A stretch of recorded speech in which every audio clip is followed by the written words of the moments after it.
magtiis lang kayo. Amen. Lakas rin. Magtiis lang tayo mga kapatid. Alam mo ba na yun ang pinakamahirap sa lahat? Yung magtiis, yung maghintay. Nasa stage tayo ng pinakamahirap yung paghihintay. Hindi kasi pwedeng madaliin eh. It must be a now moment eh. O ano yung ngayon eh. May takdang araw na ibinigay kasi ang Ama eh. It is written, it must be done. So, predestinaan lahat. Merong blueprint ang Ama. May ginawa siyang blueprint. Nakasulat na. So, ang gagawin natin, do not go against the flow. Huwag kang lumaban doon sa flow. Sumabay ka sa agos. At ang kalooban ng Diyos sa atin nga, yung plano ng Diyos sa atin sa simula pa lang. Alam niyo ba, nasa tiyan pa lang tayo ng ating ina, planado na ng Diyos ang lahat. Magbibigay ako sa inyo ng isang sample, ha? Si Jeremiah, tsaka si Pablo. Babasahin natin, ha? Si kay Pablo muna. Galatians 1:15.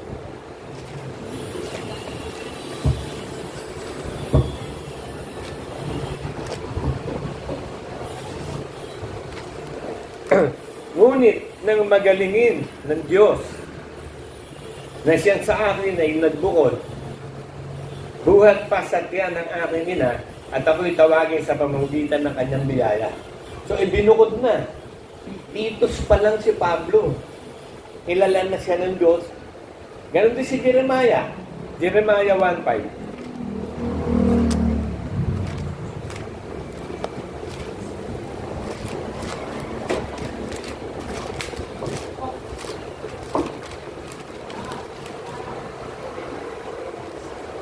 Bago kita inunyuan sa tiyan, nakilala na kita. At bago ka lumabas sa bahay bata, pinaging banal na kita. Inihalal kitang propeta sa mga bansa. So, planado lahat. Ganon din tayo eh. Kung titignan niyo yung pagiging bata ninyo, nandun na talaga ang pag-akay ng Diyos sa inyo. Kasi ako, natatandaan ko nung bata ako, elementary ako, alam niyo, gustong-gusto kong panoorin si Nakulo. Sa pinagbuhatan, pupunta pa ako mag-isa doon para manood lang ng Sinakulo. Sa radyo, lagi ako nakikinig ng mga tungkol sa Sinakulo.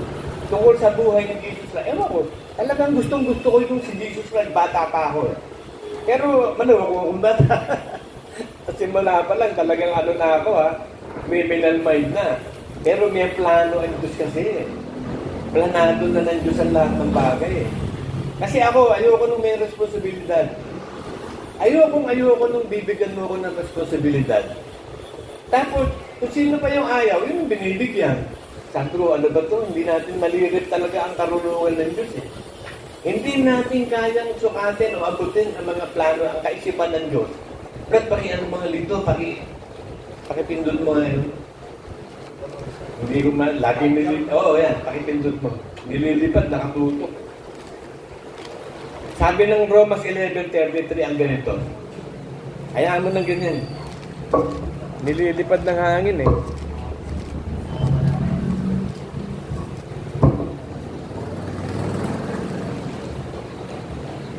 O kalaliman ng mga kayamanan ng karunungan at kaalaman ng Diyos. O di matingkalang mga hakol niya at hindi malirip na kanyang mga daan. Hindi malirip na kanyang mga daan. Kaya kung tinan mo nga naman, ako sa simula pa lang yun, ang gusto ko lang talaga si Jesus Christ. Pero religion, ayoko ng religion. Persecutor ako din eh. Kahit itong nang simula ng ibuhos ang Espiritu Santo, yung mga tinatawag na charismatic, kasabay na doon ang iglesia natin, wala akong kabilib-bilib dyan. Persecutor ako niyan. Noong pala ako pala tatabahin pala ako pastor. So tingnan mo, ang hirap liritin eh. Hindi mo akalain yun pala magiging kahantungan ng buhay mo. Kaya kung malaman ko na ito pala plano ng Diyos sa akin, niyakap ko na itong mabuti. Kasi nung araw, ayoko talaga ng responsibility. Ayoko nung meron akong sarili ko nga, hindi ko maitaguyod eh. Tapos meron ka, bibigyan pa ako ng itataguyod kong iba. Ayoko. Sarili ko nga, hindi ko maayos eh. Tapos mag-aayos ako ng iba. Ganun pala talaga ang Diyos, ano? Kapag ayaw mo maging pastor, doon ka magiging, yun naman gustong-gusto maging pastor, hindi naman ginagawa ng Diyos na pastor.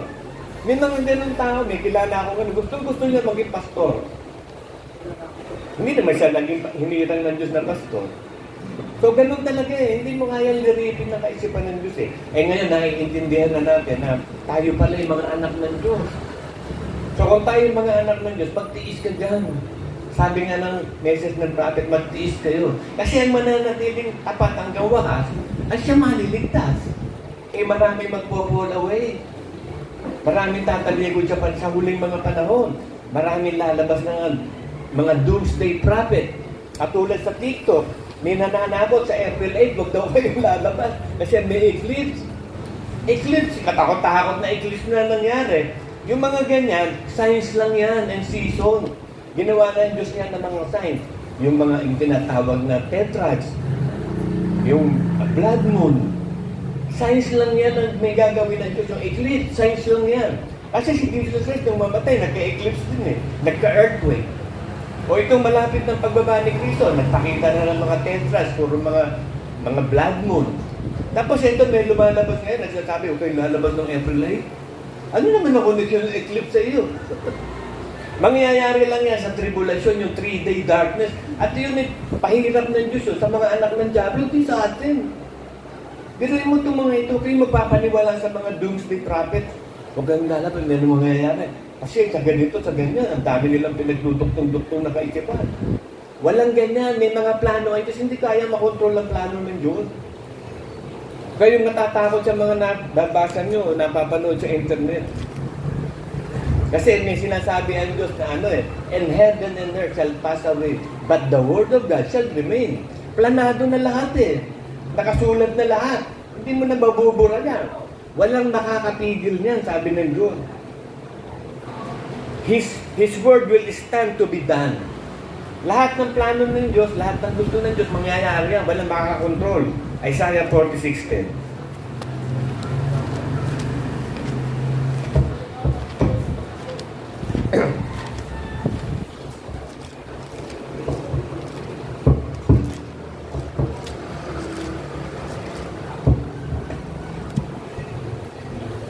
Na nagpapahayag nung wala sa pasimula at mula na mga unang panahon at ng mga bagay na hindi pa nagaganap o nangyayari, nagsasabi ng payo ko ay mananayo at gagawin ko ang aking buong kaligayahan.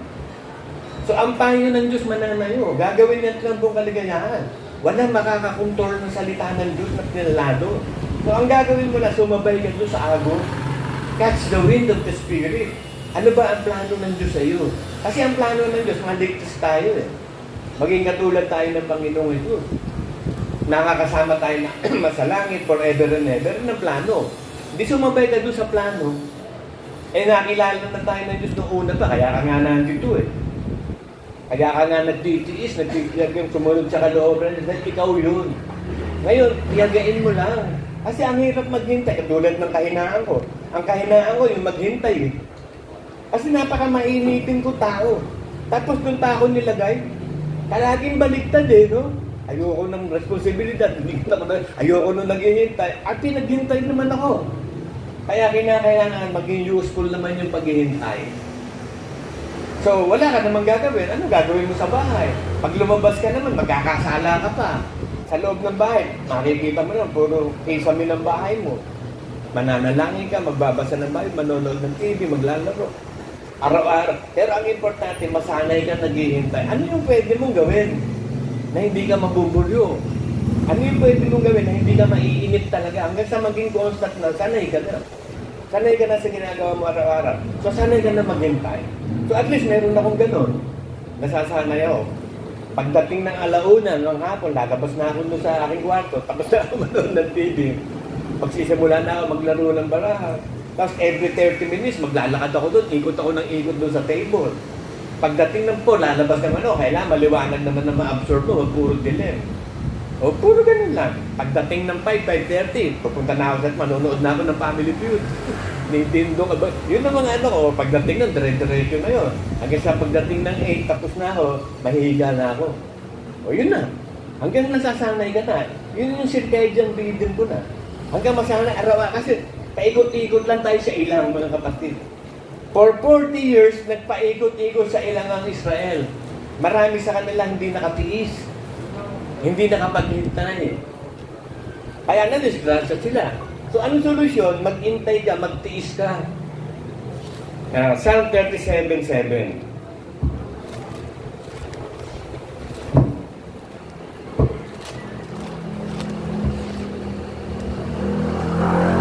Ikaw ay magpahinga sa Panginoon at maghintang ka may pagtitiis sa Kanya. Huwag kang mabalisa na dahil sa Kanya na gumiginawa sa Kanyang lakad. Dahil sa lalaki na nagpapangyari ng masamang kata. So maghintay ka at magtiis ka. Kasi kapag naghihintay ka at hindi ka magtitiis, hindi ka tatagal.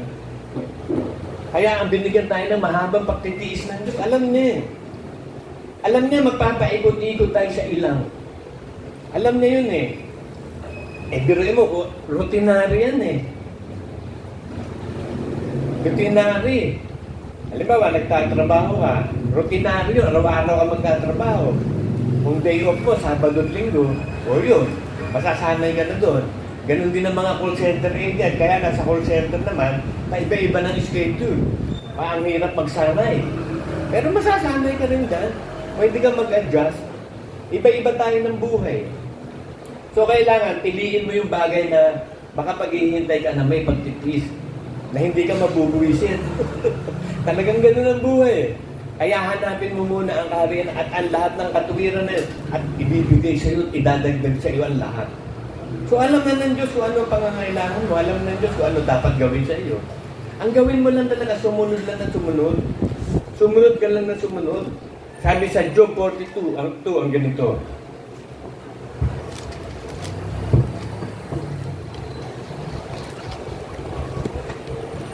Nalalaman ko na magagawa mo ang lahat ng bagay at wala kang akala na mapipigilan.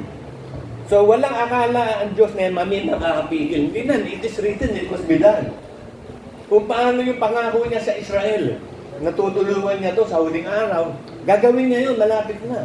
Kung paano yung sinasabi ng Diyos na ang mga hentil ay may bahagi sa kaligtasan, pupunuin niya ang bilang ng hentil, malapit na yun. So, lahat ng plano ng Diyos magaganap. Sumunod ka lang sa plano. Huwag kang kukontra. Huwag mo kontrahin ang plano. Nalaman mo na eh. Ngayon ang plano na yun, just predestinated na yung ganun. So para matiyak mo sa sarili mo, sumampalataya ka talaga. Magtiis ka, magtiyaga ka. Ganapin mo talaga. Kasi hindi naman mababago na plano ng Diyos. Psalm 115:3.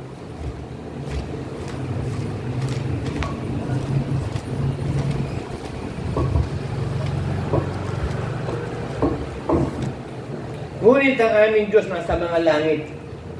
Kanyang ginagawa ang kanyang ibigin. So gagawin niya ang kanyang ibigin.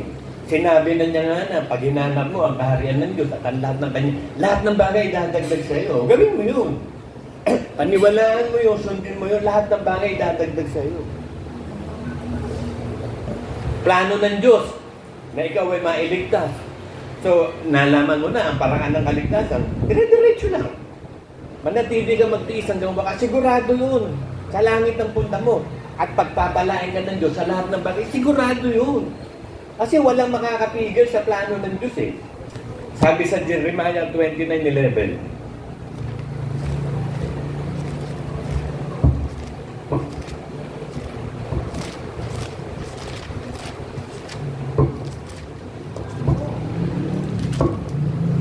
Kapagkat nalalaman ko ang mga pag-iisip na aming iniisip sa iyo, sabi ng Panginoon, ang pag-iisip tungkol sa kapayapaan at hindi tungkol sa kasamaan, upang bigyan kayo ng pag-asa sa inyong huling wakas. So hindi tayo bibigyan ng Diyos ng kasamaan, bibigyan niya tayo ng pag-asa sa huling wakas. Malapit na itong wakas na ito eh. Pupuspusin tayo ng pag-asa ng Diyos sa pagbabalik ng Panginoong ito. Makapagtitiyaga tayo, hindi tayo niya pababayaan. Magbibigay siya ng provision. 1 Corinthians 1:7.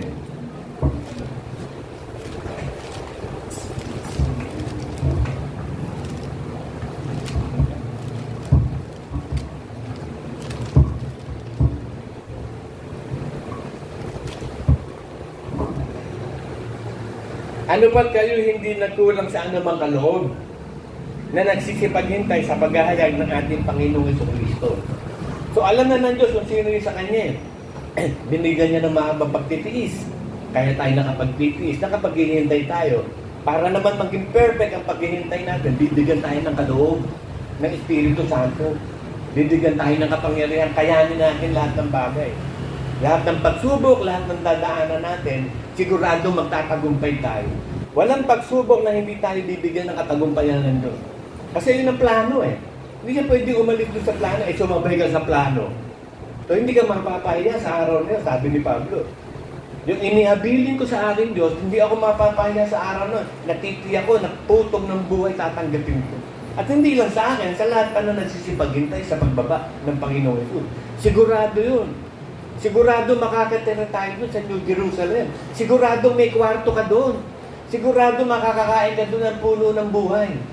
Sigurado makakasama mo doon ang Ama, si Jesus Christ, ang Espiritu Santo, at lahat ng mga kapatid natin sa pananampalataya. Mula nung unang panahon pa, nung panahon ni Eva ni Adam, panahon ng Israel, panahon ngayon. Lahat yan, magaganap yan, mga kapatid. Isang bagay lang talaga ang kinakailangan gawin natin, magtiis ang gawa. Ito yung napakahirap gawin ito eh. Ako ngayon, maghintay lang ako ng 10 minutes, hindi ako makatagal-tagal eh. Kaya kami ni Baby no, pag nag-uusap kami, lagi eksakto. Pag hindi na eksakto, hindi na niya ako makikita. Ano ako naghihintay eh. Tsaka ako, hindi ako talaga pangit akong leader eh. Kaya ayoko leader, kung ano-ano pinagagagawa ko eh. Pero ganun pa man, ginawa pa rin ako ng leader ng Diyos. Kasi nung natatandaan ko, alam nyo, elementary pa lang ako, pinadala na magulang eh. Kasi nga, ginawa akong leader doon sa practical arts. Ayoko nga ng leader eh, may mga member ako. Pinagtatanim kami nung pechay sa gardening. Ang ginawa ko, kinawag ko yung lahat ng member. Maglaro tayong luktong tinig. Naglaro kami ng luktong tinig. Hindi ko namin ginawa yung gagawin namin. Naku, nagalit yung teacher namin. Padala mo rito magulang mo. Elementary pa, padala na magulang. So, hindi ko nagagawa talaga eh. Ayoko kasi ng responsibilidad eh.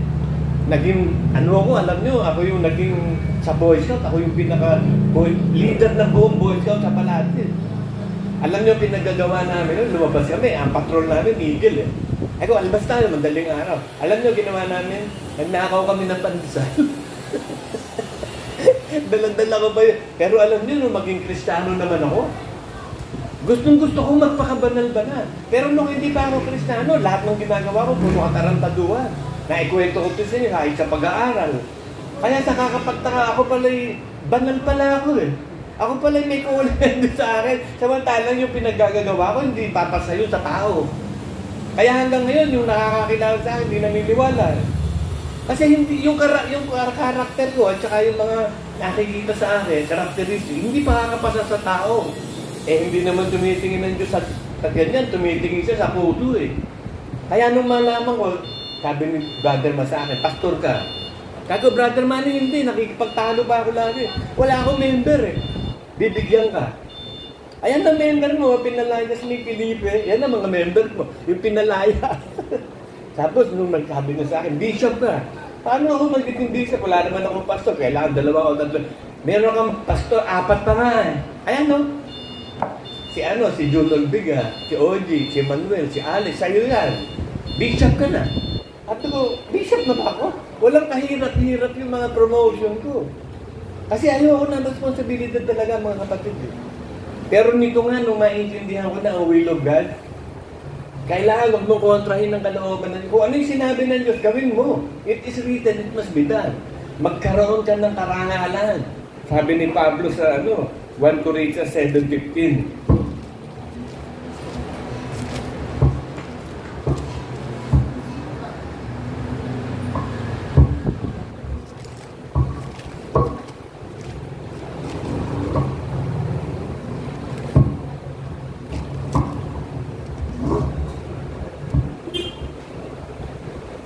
Sabi ni Pablo, hindi, mali yung number eh. Sabi ni Pablo, kung pamawala ng buhay ko ang karangal, buti pa mamatay na ako.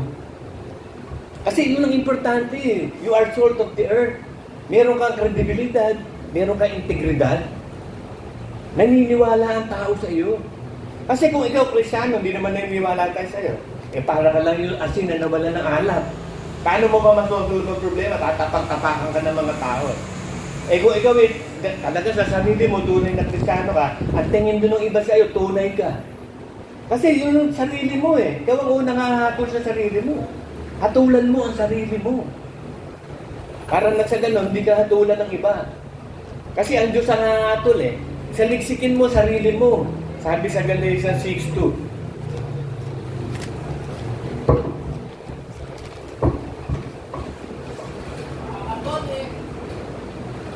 Siya sa atin, Galatians 6:4 pala. Siya sa atin ang gawa ng kanyang sariling gawa. At kung magkagayon, magkakaroon siya ng kanyang kapurihan tungkol sa kanyang sarili lamang. At hindi tungkol sa kapwa. So, checkin mo sarili mo. Ikaw ba talaga tunay na Kristiyano? Tunay ka ba talaga sumusunod sa kalooban ng Diyos? Kung darating ba ang Panginoong Diyos, makakaharap ka ba talaga? Hindi ka ba mapapahiya sa Panginoong Diyos? Talagang tatanggapin ka niya. Sigurado ka ba? Sa sarili mo. Kaya dito pala sa lupa, siguraduhin mo. Kasi alam mo din naman yan Alam mo kung malahininga ka o hindi, ikaw yan You are what you think Sabi sa Proverbs 23:7 Kung ano iniisip mo sa sarili mo, ikaw yun. Kaya kung ikaw talagang nasa puso mo talaga na magpapakatotoo ka, magpapakabanal ka, ikaw yun Siguradong babanalin ka ng Diyos. Kasi hindi ko kontrahin ng Diyos. Yun nga, kalooban ng Diyos. Mabanal tayo Ang kalooban ng Diyos, sumabay ka sa agos ng kalooban ng Diyos. Huwag kang kukontra. Tiyak yun. Sigurado sa Diyos yun. Excuse me.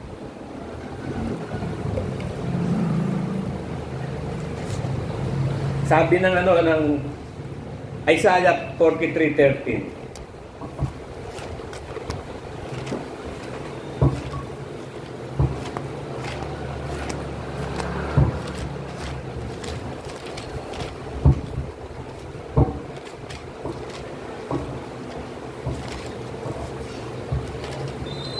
Oo, mula nang magkaroon ng araw ako nga, at walang sino makapagliligtas sa aking gamay.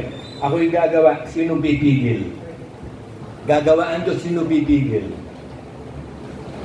Pinagpasyahan mong manampalataya sa Diyos, magpakabanal-banal, gagawa siya sa sino bibigil?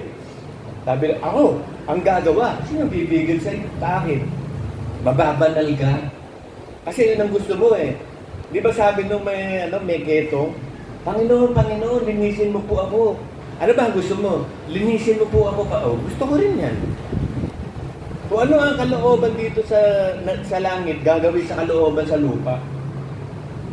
Kaya kung kalooban mo ng pakabanal-banal, gagawin sa langit yun. Sigurado yun. Ang kailangan mo lang talagang siguraduhan ikaw, magsigurado ka sa sarili mo. Excuse me. Kasi kung hindi ka sigurado sa sarili mo, sino magsisiguro sa iyo? Sarili mo yan. Kung hindi mo pangungunahan ang sarili mo, sino mangunguna dyan? Gawin mo munang leader ka sa sarili mo. Ako, ayoko nga kasi nga yan Pero alam niyo ba, mula elementary pa lang ako, binibigyan na rin ako ng otoridad nun. Pero ayoko. Hindi ko talaga gusto. Pero nagiging leader pa rin ako pagdating ng high school. Leader pa rin ako. Pero ang pinagagawa ng, alam niyo sa science kasi, pag leader ka, gagawa kayo ng experiment, di ba? Ang daming alam mo, ginagawa ko, utusan ko yung isa kong member, ganito. Pumunta ka doon sa kabila, kunin mo lahat ng data nila. Yun ang data natin. Puro pandaraya din lahat Halika rito, tingnan mo. Kopyahin mo yung ginagawa nila. Kasi wala tayong ginagawa Puro lang tayo tarantaduhan dito. Hindi pag nakuha, pagsasubmit namin, sinubmit din kami. Kahawig din yung nagawa ng iba. So, ibig sabihin mga kapatid na talagang pagdating sa bagay na hindi seryoso, hindi ako seryoso. Pag doon sa mga bagay na hindi naman kailangan magpaka-seryoso dyan Wala namang kwenta yan. Ayoko. Pero yung bagay na napaka-seryoso, yung bagay na talaga magbuhos ka ng panahon, ng pagtitiyaga, ito na yun. Yung pagiging Kristiyano. Kahit nagsimula ka sa walang kakwenta-kwenta, yung pagtatapos, importante. Ako nagsimula ako sa laman Puro karantaduhan na pinagkagawa ko mula ng bata hanggang sa lumaki Pero nung tawagin na ako ng Diyos talaga, Yun lang talaga mga pagkakapuri ko sa sarili ko. Talaga no, tawagin ako na Diyos, nagpakabanal-banal ako. Iniwan ko lahat ng bisyo talaga. Lagi ko sinasabi sa sarili ko, patay na ako eh. Gagawin ko ba yan eh, patay na ako. Sumasapal. Bago nila lang ako. So i-apply mo yung Word of God. Kita mo, gagawin ng Diyos yun. Alam nyo, napakahirap umiiwas sa droga. Kung hindi magkakaroon ng divine intervention, hindi mo kaya. Kahit nga paninigarilyo, pag hindi sumingit ng Diyos ay hindi mo kaya. Kasi sinubukan ko rin ng paninigarilyo, ako naninigarilyo. Tumagal lang ako na 1-2 buwan. Tapos balik na naman ako. Naninigarilyo na naman ako. Pero nung maging Kristiyano na tayo, binigyan ng Espiritu ng pananampalataya, never na ako naninigarilyo, never na ako umitit ng marijuana, dumuro kahit ano.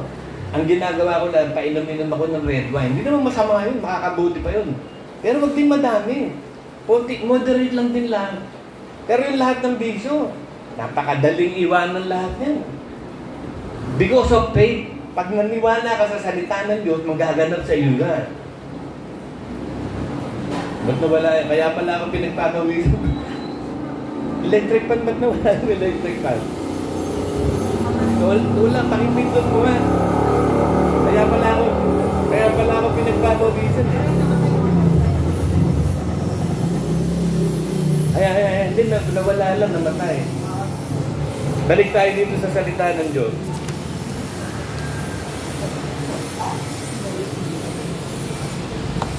Ang gagawin natin mga kapatid, talagang commit yourself to God talaga. 1 Peter 4:19.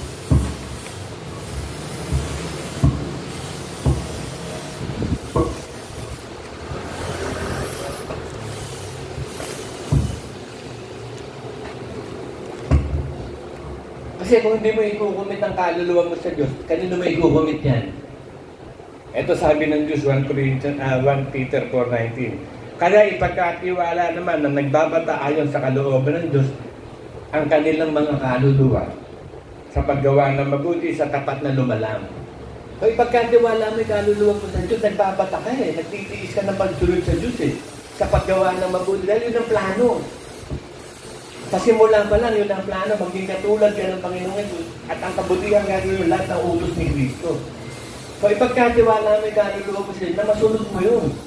At bibigyan ka ng Diyos ng pagnanasa at paggawa.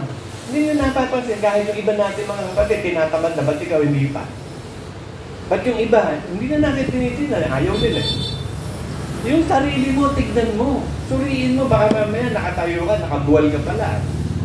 Tignan mo yung faith mo, gumagana ba? 2 Corinthians 13:5.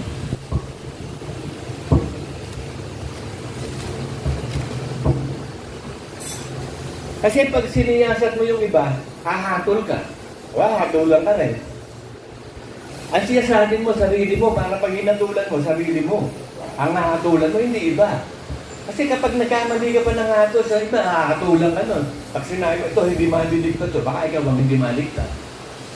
Dahil hinahatulan mo. Siyasatin mo yung sarili mo, sabi dito eh. 2 Corinthians 13:5. Siyasatin ninyo ang inyong sarili kung kayo nasa pananampalataya. Subukin ninyo ang inyong sarili. Hindi ba ganyan nalalaman sa kanilang sarili na si Kristo na sa inyo? Maliban na kung kayo itinakwil. Baka mamaya wala nang apoy ng Espiritu pala sa'yo, tinakwil ka na. Bakit? Masuwain ka eh. Palalayasin ka ng Diyos. Sabi sa Psalm 5:10.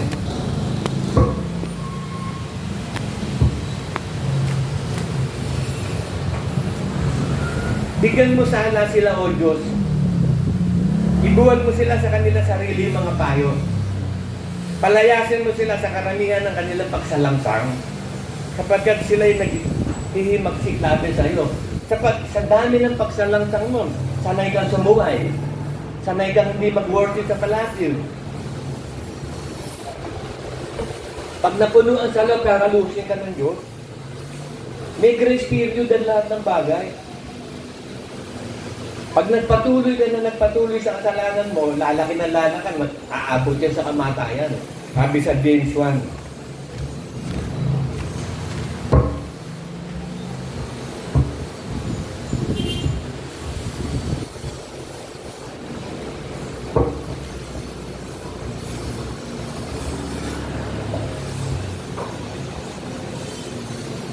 James 1:15, kung magkagayon ang kahalayan, kung maipaglihi mga anak ng kasalanan, at ang kasalanan, pagka malaki na, nagbubungan ng kamatayan.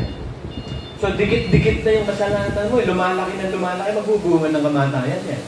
Dahil sa dami ng pagsalangsa mo, palalayasin ka na ng Diyos. Huwag humantong sa ganun. Huwag mong pahantungin sa ganun. Maging matiyaga, matiisin ka. Yung nga message ng Panginoon, magtiis ka. Magtiyaga tayo naghihintay. Yung mga pool ng pagpapala dahil masama ka, hayaan mo sila, magtatapos din yun. Intindihin mo lagi sarili mo.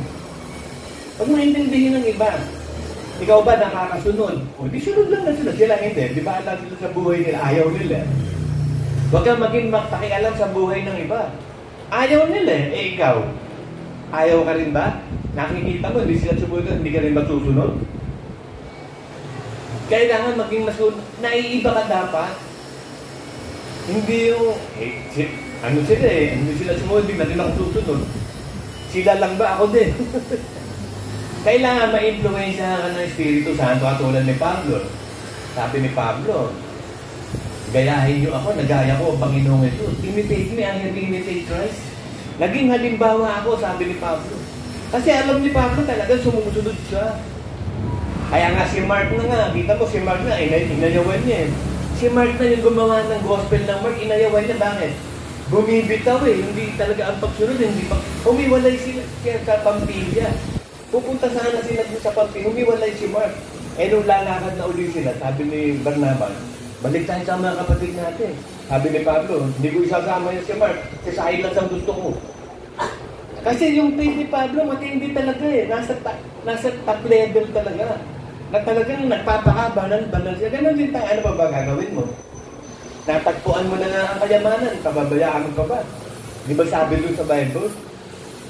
Pag mayroong nakita na yung bukid na yun, mayroong kayamanan. Di ba ipinagbibili niya lahat ng at binibili yung bukid kasi nandun ang kayamanan? O ganun din tayo, di ba? Lahat na ng bagay dito sa lupa, wala na lahat yan. Doon ka pumunta kay Kristo, may buhay na walang hanggan. Bilhin mo yung bukid na yun. Bilhin mo ng sarili mong buhay para makamit mo yung kayamanan, yung tunay na kayamanan. Ang tunay na kayamanan, buhay na walang hanggan. Hindi naman ito uulitin. Sana kung pwedeng ulitin Sana kung may second chance. Walang second, sana may second love.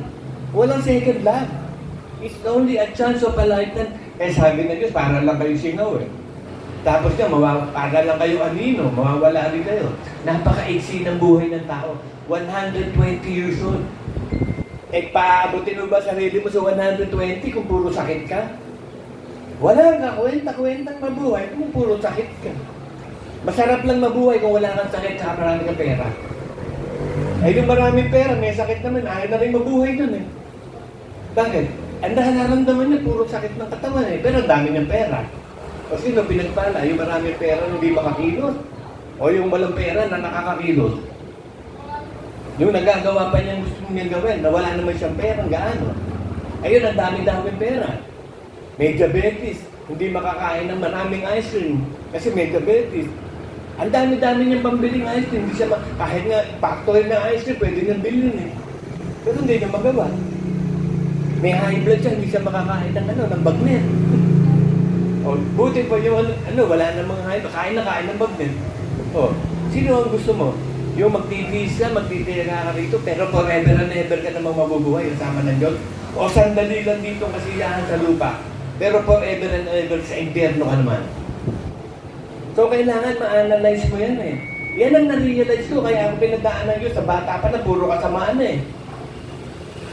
Simula pa lang ng bata ako, tapos tamaan na, ikukwento ko lagi sa inyo ito Hanggang sa nagbinata ako, hanggang sa nag-asawa. Pero nung tawagin na ako ng Diyos, doon ako nagsimula. Pero nung tawagin ako ng Diyos, hindi pa ako pastor, wala pa rin hindi pa rin ako seryoso. Pero nung magalingin na ng Diyos, nagawin ako seryoso, pastor na ako, kailangan seryoso na. Ang ginawa niya, in-stroke ako. Kasi hindi pa rin seryoso pagkapag hindi ko pinag-pray member ko Kaya ginawa niya, bedridden. Wala kang gagawin kapag nakahiga ka kung hindi mag-pray O di nagsimula ako ipag-pray ang member ko. Di ayun, pinagaling na niya ako. Kaya ako walang tigil na prayer sa inyo. Yun ang pinakamahalaga. Si Pablo nga nagpe-pray kay Philemon Alam niyo, mahalaga yung may nagpipray sa inyo at pinidinig ng Diyos. Yun na ito, kaya sabi ko sa Panginoon, kung ginawag mo akong pastor, pag nagpipray ako, hindi pray ko sa mga, hindi, patayin mo na lang, useless eh. Pastor ka, tapos hindi dinigin ng Diyos ang prayer mo, what's the use? Diba? O nakikita naman, dinig naman ng Diyos. Ang dami ko, parokyano. Pag may problema, lapit siya ako, wala rin, pag-pray mo nga. Kasi nakikita ko na, dinig ng Diyos prayer. Nakikita nila, dinig din eh. Kaya may suki ako eh. Alam naman nila, dinidinig kasi. Bakit ka lalapit doon sa taong di naman didinggin yung prayer niya? Useless yun. Lumapit ka doon sa taong didinggin. Naman si Pablo, ang dami-dami man na nabatsipilin mo nung tinawag niya. Sabi na, ipanalangin mo, pilin mo, dinidinig na doon sa prayer mo. Eh kasi nakakausap ng Diyos si Pablo eh. Nabibigay siya ng revelation. Kaya kita mo, sipilin mo, kapra-kapraso nga ang ano rito. Pero the best yung ministry niya, prayer eh. Pinakamahalaga yung prayer. Dinidinig ng Diyos, mga kapatid. Kailangan magsanay ka mag-pray. Para kahit palpa ka sa una, masasanay ka, tatama din yan. Parang pag-layers. Mag-layers ka na mag-layers. Kung hindi gumagaling yun, darating din na panahon, gagaling din yan. Ang importante, magsanay. Magtiyal ka, magsanay. Magsanay sa kabanan, magtiis, magtiyal ka, mga kapatid. Wala tayong ibang gagawin, kundi maghintay na may pagtitiis. Amen.